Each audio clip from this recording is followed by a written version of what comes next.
Meghan Markle posted a bizarre video on her social media yesterday, which sent several people into absolute meltdown.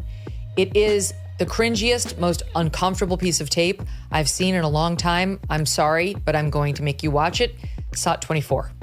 1 month, 2 month, 3 month, hit the baby mama when I step into the door. She's Yeah, I'm pregnant, supposedly 9 months pregnant in the hospital room, dancing with a big belly. Harry's there too. She's kind of twerking. She's gonna twerk. Here comes Harry.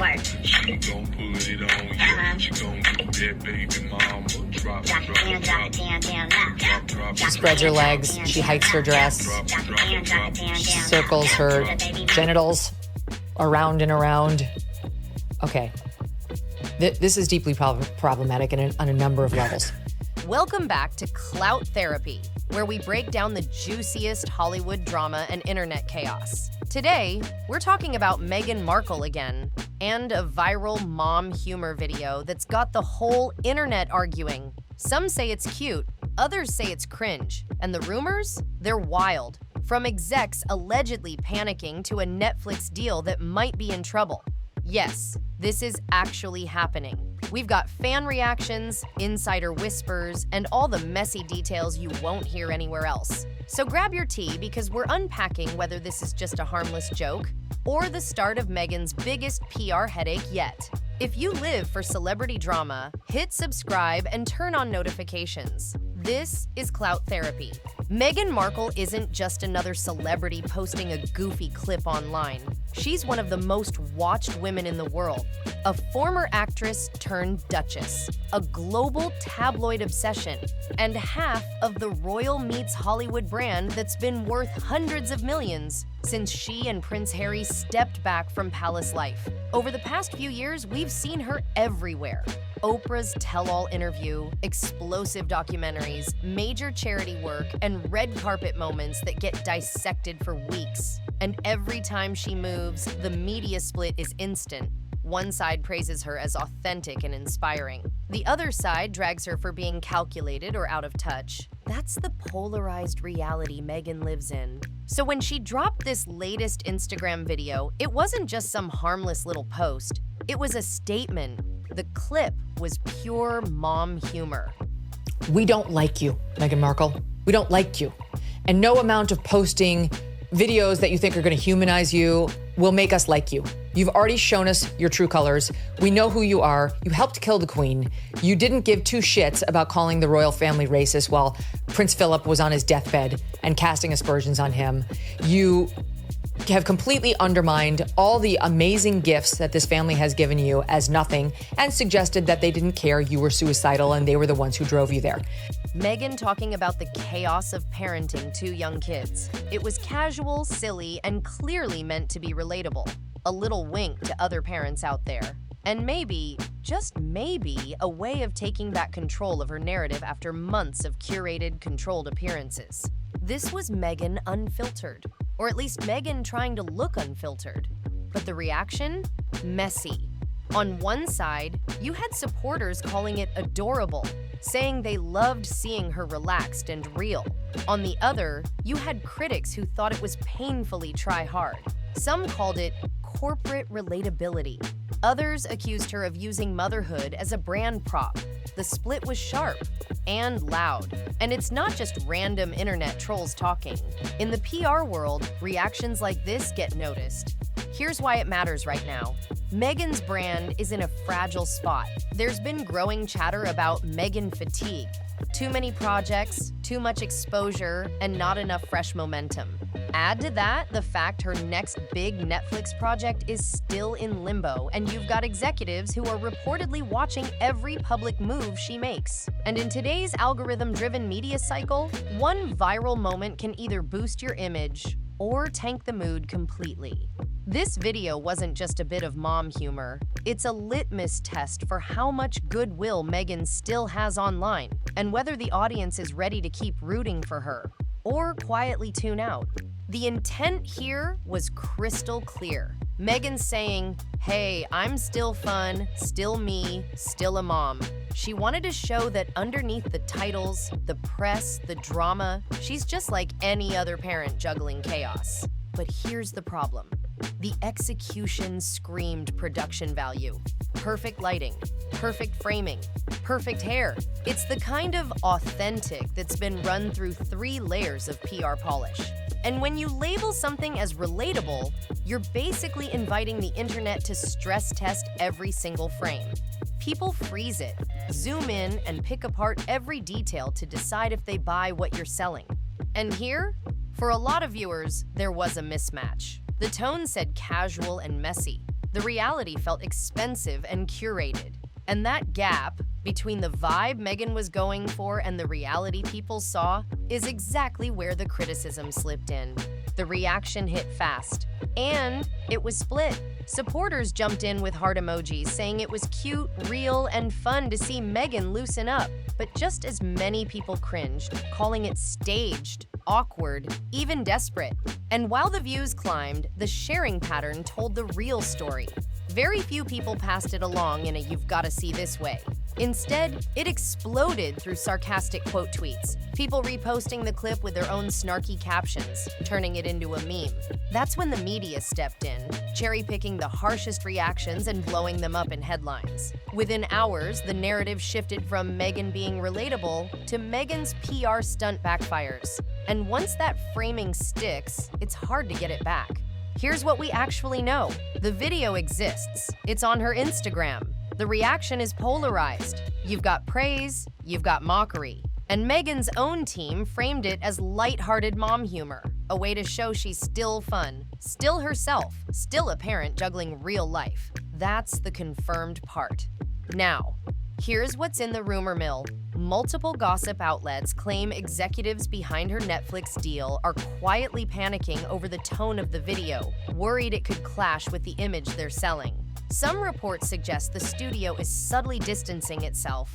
Less promotion, less hype, while they figure out next steps. There are even whispers of bad test screenings for her upcoming project, with one tabloid saying the season could be in trouble before it even drops. But let's be clear, none of that has been officially confirmed. No studio statement, no hard evidence, just unnamed insiders, feeding a narrative the internet's already primed to believe. Which is exactly why this video's reception matters. Because even if the rumors aren't true, the perception can snowball into something that feels just as real.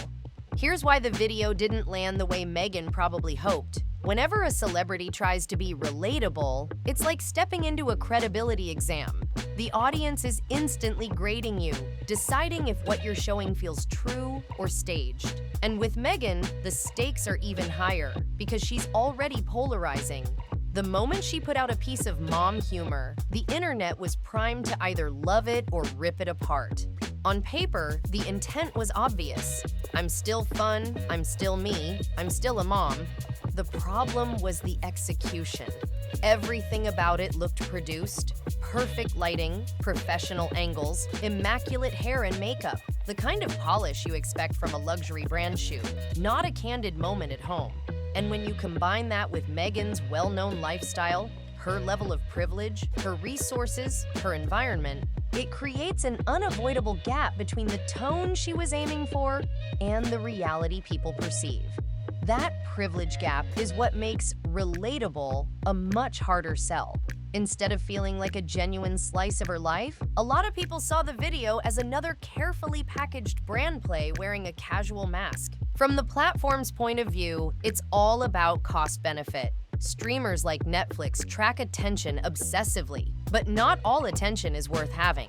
Yes, controversy can spike clicks. It can even give a short-term boost to view counts. But their data isn't just about how many people watch. It's about whether they stick around, how they talk about it online, and whether the sentiment is net positive. Key signals like completion rates and audience sentiment scores carry weight. If you get attention but the tone of that attention is overwhelmingly negative, it's a reputational liability. One awkward or off-brand moment, that's survivable.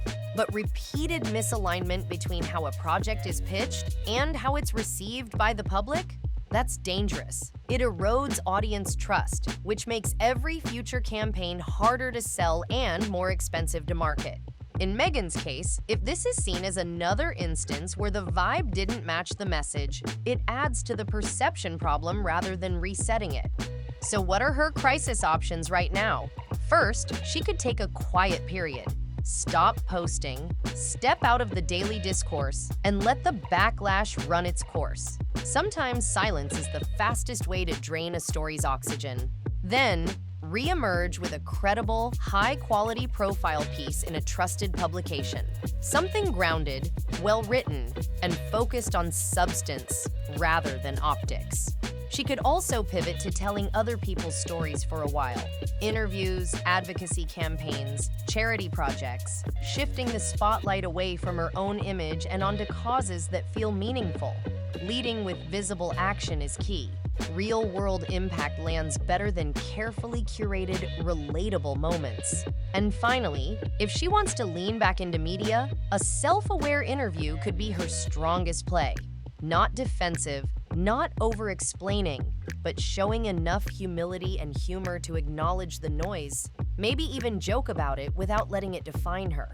Because in celebrity PR, the right combination of timing, tone, and self-awareness can erase a bad cycle almost overnight, but the wrong move can cement it for years. For Meghan's next season, there are a few very different roads she could take, and each comes with its own risks. The first is the soft launch. No massive promo push, no weeks of glossy teaser campaigns. Just drop it quietly on the platform, let the content speak for itself, and see if the metrics show any kind of organic traction. That approach avoids overpromising and lets the audience decide whether it's worth talking about. The second is the retool and delay strategy. Go back to the edit, maybe even shoot new material, shift the tone, cut what doesn't work, and try to shape it into something that better matches what viewers actually want. It's expensive, it's time-consuming, but it can save a project's reputation before it's exposed to mass criticism. And then there's the third option, the quiet cancellation and pivot. No formal announcement, no "we're pulling the plug" press release. The season just doesn't appear, and focus shifts to another project that feels safer, fresher, and more aligned with the current moment. In Hollywood, that move is more common than people think, and sometimes it's the cleanest way to avoid a very public flop. But there's also a creative decision Meghan needs to think about: whether to use the third-person monologue style. Talking about yourself as if you're a character can read as clever and meta if it's handled with humor. But if the tone is even slightly off, it comes across as ego, self-mythologizing, or worse, like you're buying into your own hype. The only way this works is if it's done with a wink, a sense of self-awareness, and a willingness to poke fun at yourself. In PR, humility almost always wins. Defensiveness, no matter how subtle, is a silent killer. And then there's the bigger, uncomfortable question: does the relatable celebrity narrative even work anymore? The internet's patience for polished authenticity is thin. Audiences are sharper and more skeptical than ever. They can smell overproduction, scripting, and strategic image management in seconds. And when something is billed as relatable but feels too curated, they'll reject it on principle. So what actually makes people want to watch? Is it raw, unfiltered, slightly messy content that feels like it could fall apart at any moment, but keeps you glued to the screen? Or is it high-gloss cinematic storytelling that looks incredible but creates distance between the star and the audience? That tension between tone-deaf and overproduced is exactly where Meghan's next move will land. And if she doesn't find the sweet spot, she risks making the same mistake twice, with even higher stakes. Backlash doesn't equal banishment. Every celebrity gets dragged at some point. The difference between a temporary storm and a lasting problem is how you respond. Ignore feedback. Keep repeating the same missteps, and the audience will quietly check out. But listen, adjust, and show you've learned something. That's how you turn a bad cycle into a comeback. Right now, so much of this Meghan story is wrapped in noise and speculation until the facts solidify and we see what her next move actually is. This is all just set up for the real drama to come. And next, we're diving into the celebrities who do nail the relatable act. The ones who manage to mix polish with personality, make it look effortless, and still leave you believing every word. Because when it works, it's magic. And when it doesn't, well, you've just seen the fallout.